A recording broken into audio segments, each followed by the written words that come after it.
بسم اللہ الرحمن الرحیم۔ السلام علیکم ناظرین، اب تو سب کو ماننا پڑے گا کہ تحریک لبیک کا جو دبدبا اور روب ہے اور اس کی بڑھتی ہوئی جو مقبولیت ہے، تحریک لبیک کے مخالفین بھی اس چیز کو مان رہے ہیں کہ اسٹیبلشمنٹ کا جو بھی کنٹرول ہے وہ بھی تحریک لبیک کے اوپر نہیں ہے، وہ کسی کی نہیں مانتے۔ اب عدلیہ کے اوپر بھی تحریک لبیک کا جو کنٹرول ہے وہ بڑھتا جا رہا ہے۔ سینئر قانون دان اعتزاز احسن نے ایک بہت بڑا دعویٰ کیا ہے کہ قاضی فیض عیسیٰ کی جو ایکسٹینشن ہے وہ علماء اکرام کی وجہ سے اس نے نہیں لیا ہے۔ کس طرح اس کے اوپر تفصیلی گفتگو کریں گے، اور آنے والا جو نیا چیف جسٹس ہے منصور علی شاہ، اس کے اوپر کیسے پریشر بڑھ گیا ہے مذہبی علماء اکرام کا، خاص کر تحریک لبیک کا۔ اور دوسرے نمبر پہ ناظرین بات کریں گے کہ پی ٹی آئی کا ایک ایم این اے ہے فہیم خان، جس کو سعودیہ میں گرفتار کر لیا گیا۔ اس نے خانہ کعبہ میں کھڑے ہو کے ایک ویڈیو بنائی عمران خان کے حق میں، اور پہلے اسی کے اوپر بات کرتے ہیں کہ پی ٹی آئی کے ایم این اے کی جہلیت میں آپ لوگوں کے سامنے رکھتا ہوں کہ اس نے کون کون سے الفاظ استعمال کیے وہاں خانہ کعبہ کے سامنے کھڑے ہو کے۔ جب آپ ایک ایم این اے کی جہلیت دیکھو گے، سنو گے، تو پھر عام پی ٹی آئی کے کارکنوں کی جہلیت کا کیا لیول ہوگا وہ آپ لوگ خود اندازہ کرنا۔ کہ اس لیے ہم کہتے ہیں کہ یہ فتنہ بہت حد سے زیادہ بڑھ گیا ہے، اس کو روکنا بہت ضروری ہو گیا ہے۔ ناظرین، ایک ویڈیو ہے فہیم خان کی کہ وہ خانہ کعبہ کے آگے کھڑے ہو کے کچھ قسم اٹھا رہے ہیں، کچھ حلف دے رہے ہیں، عمران خان کی صفائی دے رہے ہیں۔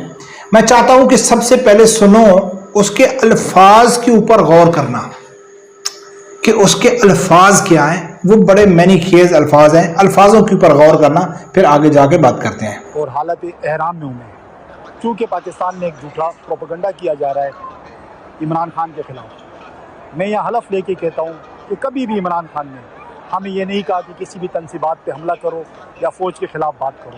ہمیشہ عمران خان کہتے تھے فوج بھی میری ہے، ملک بھی میرا ہے۔ میں خانہ کعبہ میں کھڑے ہو کے حلف دیتا ہوں کہ عمران خان نے کبھی بھی ہمیں نہیں کہا، لفظ کے اوپر غور کرنا۔ خانہ کعبہ میں یہ شخص قسم اٹھا رہا ہے کہ عمران خان نے ہمیں سے مراد صرف فہیم خان نہیں ہے، پوری پی ٹی آئی۔ سمجھ آ گیا نا؟ آگے سنو۔ اور یہ جھوٹا جو 9 مئی رچایا گیا، یہ عمران خان بالکل اس میں ملوث نہیں ہے، نہ عمران خان نے کوئی ہدایت دی ہے۔ وہ لوگ بھی آ کر یا حلف لے کے بتائے جو عمران خان کا نام لے رہے، حلف لے کے کہے کہ عمران خان نے کیا ہے۔ یہ شخص کہتا ہے کہ میں خانہ کعبہ کے اندر احرام کی حالت میں ہوں اور قسم اٹھاتا ہوں کہ عمران خان کے خلاف جو جھوٹا پروپیگنڈا کیا جا رہا ہے، عمران خان نے ہمیں سے مراد پوری پی ٹی آئی کو کبھی نہیں کہا ہے کہ آپ فوجی تنصیبات کے اوپر حملہ کرو، فوج کے خلاف بات کرو، یا توڑ پھوڑ کرو، یا انتشار پھیلاؤ۔ میں نے حلف دیا ہے، آپ لوگ بھی حلف دیں، عمران خان بے قصور ہے۔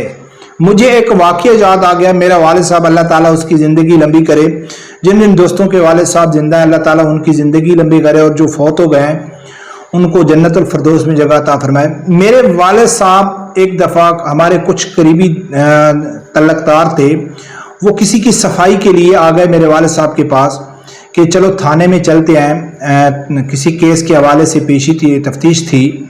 تو میرا والد صاحب کہہ رہا ہے کہ میں آتا ہوں، لیکن اگر آپ کے مخالفین نے میرے اوپر انگلی اٹھا لی کہ یہ شخص گواہی دے دے تو ہم اپنا کیس واپس لیتے ہیں، تو میں جھوٹ نہیں بولوں گا۔ تو میرے والد صاحب کے نا بڑے مشہور ڈائلاگ ہے اس ٹائم کے، اس نے کہا تھا کہ میں اپنے بیٹوں کی بھی صفائی نہیں دے سکتا ہوں، میں تو رات کو گھر میں ہوتا ہوں، وہ 1 گھنٹہ 2 گھنٹہ دوستوں کے ساتھ باہر چلے جاتے ہیں گھومنے پھرنے کے لیے، مجھے کیا معلوم ہے کہ وہ کیا کر رہے ہیں، تو میں اپنے بیٹوں کی بھی صفائی حلف نہیں دے سکتا ہوں۔ یہ شخص خانہ کعبہ میں کھڑے ہو کے کہہ رہا ہے کہ عمران خان نے ہمیں، یعنی کہ پوری پی ٹی آئی کا اس نے ذمہ لے لیا ہے، ذمہ داری اس کو معلوم ہے کہ عمران خان نے کسی بھی پی ٹی آئی کے شخص کو نہیں کہا ہے، ٹھیک ہے نا۔ باقی یہ کہتا ہے کہ بھئی عمران خان بے قصور ہے۔ آپ کیسے کہہ سکتے ہیں کہ عمران خان بے قصور ہے؟ ہاں، اگر آپ کا نام لیا جاتا کہ فہیم خان کو عمران خان نے کہا ہے کہ آپ توڑ پھوڑ کرو، چاہے جلاؤ گھراؤ کرو، چاہے فوجی تنصیبات کے اوپر حملہ کرو، تو پھر آپ اپنی صفائی دے سکتے تھے کہ میں قسم اٹھاتا ہوں، میں احرام میں ہوں کہ عمران خان نے مجھے نہیں کہا ہے۔ یا دوسری آپ یہ قسم اٹھا سکتے ہیں کہ میں قسم اٹھاتا ہوں کہ میرے سامنے، مجھے علم نہیں ہے، میرے سامنے عمران خان نے کبھی ایسا کچھ نہیں کہا ہے، لیکن اس نے ایسا نہیں کہا ہے، اس نے کہا ہے کہ میں قسم اٹھاتا ہوں، حلف دیتا ہوں کہ عمران خان نے ہمیں کبھی یہ نہیں کہا ہے، اور میں کہتا ہوں کہ عمران خان بے گناہ اور بے قصور ہے، اور اس کے اوپر جو کیس ہیں وہ جھوٹے ہیں۔ یہ ان کے ایم ایل اے کی جہلیت ہے۔ پھر عام کارکن کی جہلیت کا لیول کا اندازہ آپ خود کرو۔ برکب اس کو سعودیہ میں گرفتار کر دیا گیا ہے کہ یہ یعنی کہ خانہ کعبہ کو سیاسی طور پر استعمال کر رہے تھے وغیرہ۔ برکب ان کی تصدیق بھی ہو گئی ہے پی ٹی آئی افیشل کی طرف سے۔ اب ناظرین دوسرا میں آپ لوگوں کے سامنے ویڈیو رکھتا ہوں اعتزاز احسن کی، کہ اعتزاز احسن قاضی فیض عیسیٰ کی جو ایکسٹینشن کی بات چل رہی تھی، اور اس کا بہت زیادہ چانس تھا کہ وہ ایکسٹینشن لے لیں گے اور اس کو ایکسٹینشن مل جائے گی، لیکن اچانک اس نے ایکسٹینشن نہیں لی، اور نیا چیف جسٹس منصور علی شاہ آ گیا، جو وہ بھی مذہبی طور پر قاضی فیض عیسیٰ سے کم نہیں ہے۔ اس حوالے سے اعتزاز احسن نے کیا کہا ہے وہ سنو ویڈیو، پھر آگے جا کے بات کرتے ہیں۔ میرا خیال ہے قاضی صاحب نے جو پرسوں ہوا ہے یا جمعے کے دن ہوا ہے، وہ جو اجلاس انہوں نے علماء کے ساتھ کیا ہے جی، اس پہ جو جس طرح علماء ان کے ساتھ پیش آئے ہیں ایک جارحانہ، اور جس طرح معذرت خانہ انداز میں قاضی صاحب ان کے آگے جھکتے گئے، تو وہ اس پہ میرا خیال ہے وہ خود بڑے مایوس ہوئے ہوں گے۔ That is the turning point, ورنہ قاضی صاحب اس ریس میں بھاگے دوڑے جا رہے ہیں۔ اعتزاز احسن کہتا ہے کہ مبارک ثانی کیس قادیانیوں کا جو تھا، اس کیس میں جس طرح علماء نے قاضی فیض عیسیٰ کو آڑے ہاتھوں لیا، اور قاضی فیض عیسیٰ معذرت خواہ انداز میں علماء اکرام کے سامنے جھکتے ہی چلے گئے، میرے خیال میں اس سے وہ بہت مایوس ہوئے، اس لیے اس سے پہلے وہ ایکسٹینشن لینے کے لیے بھاگے جا رہے تھے۔ اب ناظرین یہاں لفظ استعمال کیا اعتزاز احسن نے علماء اکرام کا۔ اگر دیکھا جائے تو جن علماء اکرام نے قاضی فیض عیسیٰ کو آڑے ہاتھوں لیا، تو جو پورا کریڈٹ ہے وہ تحریک لبیک کو جاتا ہے۔ سب یہ علماء اکرام جو کل سپریم کورٹ میں اس دن قاضی فیض عیسیٰ کے سامنے تھے، وہ سب آرام سے گھر میں گہری نیند سوئے ہوئے تھے۔ اللہ تعالیٰ لمبی زندگی کرے پیر سید ظہیر الحسن شاہ صاحب کی، اگر وہ بیان نہ دیتا تو کسی کو ہوش آنے والا نہیں تھا۔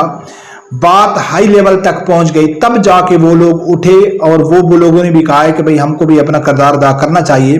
تو برکف سپریم کورٹ کے باہر جو بھی پریشر تھا، میں پہلی بھی ویڈیو میں کہہ چکا ہوں کہ مجھے پورا شک ہے، مجھے پورا اندازہ ہے کہ اس کا جو قاضی فیض عیسیٰ کا جو تفصیلی فیصلہ تھا، پہلے جو اس نے فیصلہ کر لیا تھا، ڈیسائیڈ کر لیا تھا، وہ تھوڑا مختلف تھا، لیکن تحریک لبیک کے بعد جو گھراؤ کی وجہ سے اس کو مجبوراً اپنے الفاظ مختصر فیصلے سے واپس لینے تھے۔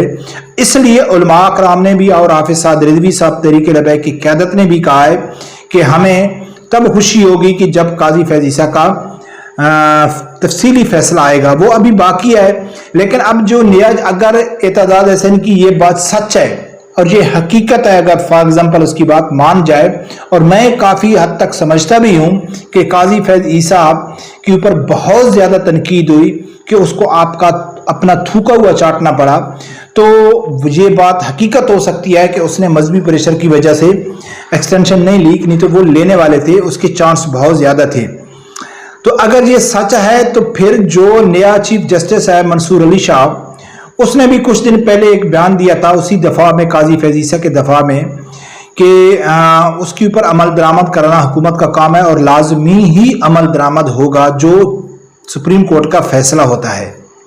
لہٰذا اس کے خلاف بھی مذہبی طبقہ کھل کے سامنے آیا تھا. اب نیا چیف جسٹس وہ بن گئے تو یقیناً اس کے اوپر بھی بڑا پریشر ہوگا. وہ آگے فیصلے دے گا مذہبی معاملات میں جو بھی ہوں گے, تو مجھے پورا یقین ہے کہ وہ اس کے اوپر کافی غور و فکر اور کافی سوچ سمجھ کے فیصلہ کریں گے. نہیں تو اس کو اچھی طرح معلوم ہے کہ کچھ دن پہلے جو چیف جسٹس قاضی فیض عیسیٰ تھا اس نے بھی ایک فیصلہ دیا تھا, اور مذہبی علماء خاص کر تحریک لبیک نے اس کے خلاف کیا کارروائی کی تھی یا اس کے اوپر کیا پریشر ڈالا تھا. تو اس سے بھی کافی فرق پڑے گا جو نیا چیف جسٹس ہے اس سے, اس اعتزاز احسن کے اس بیان کی وجہ سے. برکب دیکھتے ہیں ناظرین آگے کیا ہوتا ہے. رب پروردگار سے یہی دعا ہے اللہ تعالیٰ میرے سمیت ہر آدمی کو حق سچ سننے کی اور اس کے ساتھ کھڑے ہونے کی توفیق عطا فرمائے. اللہ حافظ.